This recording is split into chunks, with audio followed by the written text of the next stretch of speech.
여호와께서 모세에게 말씀하여 이르시되 아론과 그의 자손에게 명령하여 이르라. 번제의 규례는 이러하니라.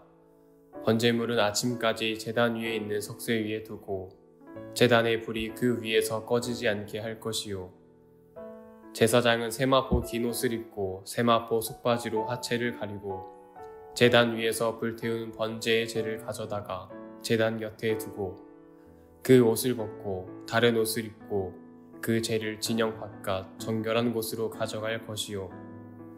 제단 위의 불은 항상 피워 꺼지지 않게 할지니 제사장은 아침마다 나무를 그 위에서 태우고 번제물을 그 위에 버려놓고 화목제의 기름을 그 위에서 불사를 지며 불은 끊임이 없이 제단 위에 피워 꺼지지 않게 할지니라. 소제의 규례는 이러하니라. 아론의 자손은 그것을 제단 앞 여호와 앞에 들이되 그 소제의 고운 가루 한 움큼과 기름과 소제물 위에 유향을 다 가져다가 기념물로 제단 위에서 불살라 여호와 앞에 향기로운 냄새가 되게 하고.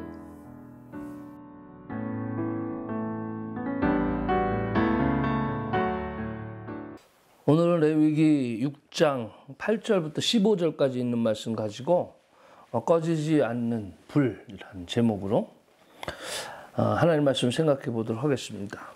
지난 시간에 얘기했듯이만 우리가 1장부터 시작해서 5장까지 각 번제에 대한 이야기, 번제, 소제, 화목제, 속건제, 속죄제에 대한 이야기들을 쭉 나눴습니다. 그리고 오늘 6장 초반까지 속건제에 대한 이야기가 계속 이어지고 있어요.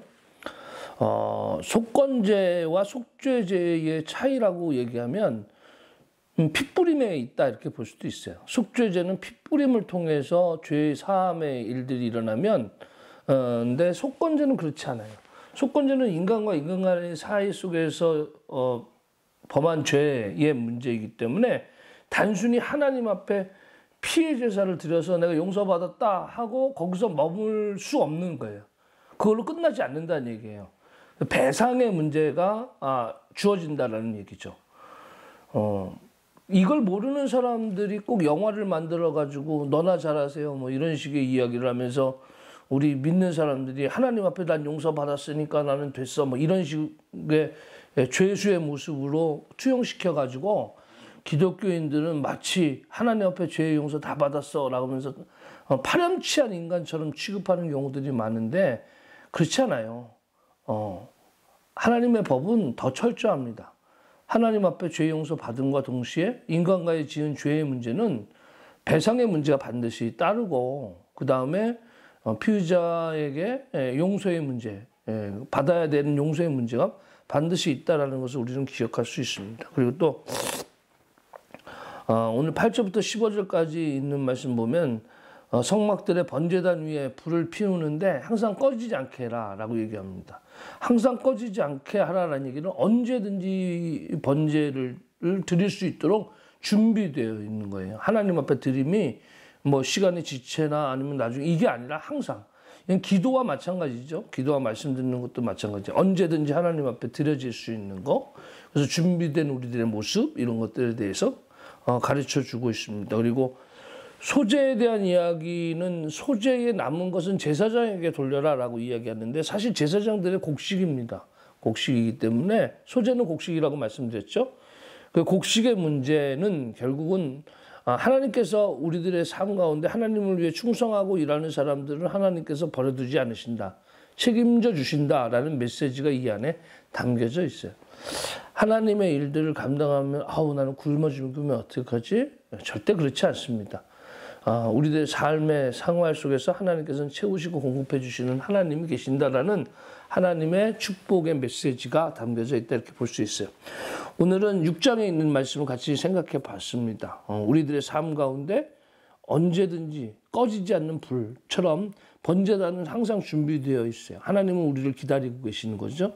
우리들의 삶 가운데 하나님 앞에 기도하는 거 미루지 말고 잘못한 일들에 대하여 하나님 앞에 제사 드리고 예배 드리는 것처럼 기도하면서 간구하는 우리들의 모습이 되었으면 좋겠고 또 하나님의 사역을 감당하고 하나님의 일들을 가운데 감당할 때 지치거나 또 의심하거나 힘들어하지 말고 하나님 앞에 맡깁니다. 하나님이 역사해 주십시오.